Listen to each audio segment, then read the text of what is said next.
మహాదేవుని మకర తోరణం అసలు విగ్రహాలకి ఉన్నటువంటి వెనక పక్క మకర తోరణం అనేటటువంటిది ప్రతి దేవాలయంలోనూ ఉంటుంది. అసలు ఆ మకర తోరణానికి ఆ పేరు ఎలా వచ్చిందో తెలుసుకుందాం. మహాదేవునికి మకర తోరణంతో వైభవం. పరమేశ్వరుడు అలంకార ప్రియుడు కాదు, అభిషేక ప్రియుడు మాత్రమే. మన ఆనందం కోసం, మన తృప్తి కోసం మనమే ఆ స్వామిని అలా చూడాలి అని అలంకరించుకుంటాం. హిందూ సనాతన సాంప్రదాయం పురాణాల్లో మకర తోరణం గురించి చక్కని యథార్థ సంఘటన స్కాంద పురాణం తెలియపరుస్తుంది. మకరం అంటే ముసలి. గంగాదేవి యొక్క వాహనం ముసలి.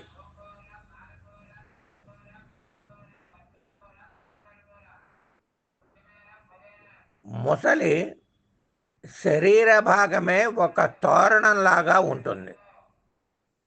విగ్రహాలకు వెనుక భాగంలో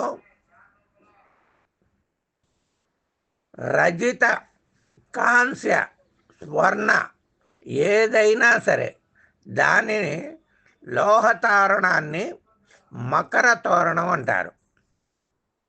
మధ్యలో ఉన్న భాగాన్ని సింహతలాటం అంటారు. మధ్యలో ఒక విగ్రహం యొక్క తల ఉంటుంది, దాన్ని సింహతలాటం అంటారు. ఒక రాక్షస భాగం మధ్యలో కనపడుతుంది. తోరణం మధ్య భాగంలో ఆ రాక్షస భాగాన్ని అలంకరించుటకు కారణం ఏమిటి? ఒక యథార్థ గాథ స్కాంద పురాణం చెబుతుంది.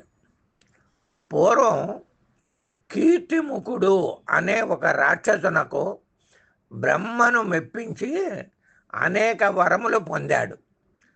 సమస్త సంపదలు సొంతం చేసుకున్నాడు. నారద మహర్షి జగన్నాటక సూత్రధారి. వారి ప్రేరణతో పరమేశ్వరుని పత్నిని అయినటువంటి జగన్మాతను ఆశించాడు దురాశతో.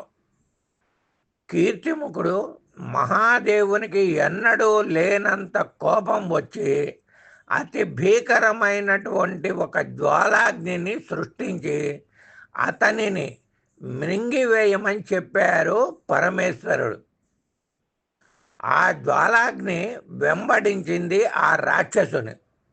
అన్ని లోకాలు పరిగెత్తించింది.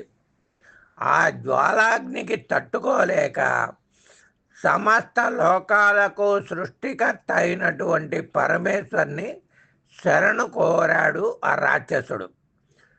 చెడు చేసిన వానికి కూడా మంచి చెయ్యాలనేటటువంటి ఉద్దేశం ఆ పరమేశ్వరుని అయినటువంటి భౌనుడి.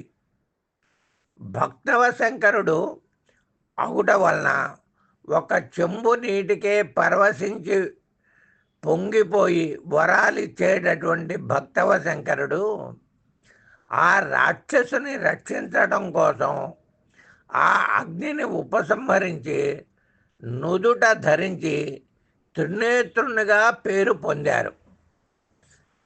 అప్పుడు పరమేశ్వరుని స్వామి బాగా ఆకలిగా ఉందనగా మహాదేవుడు యుక్తిగా నిన్ను నువ్వే ఆహారంగా భుజించమని చెప్పారు పరమేశ్వరుడు. అందుకు ఆ రాక్షసుడు ముసలి రూపం ధరించి తనను తానే తినడం ప్రారంభించాడు. కంఠం వరకు తిన్నాడు. అక్కడ నుండి ఎలా తినాలో తెలియక ఆగి ఇంకా అతని ఆకలి తీరలేదు. ఆ శివయ్యని ప్రార్థించారు.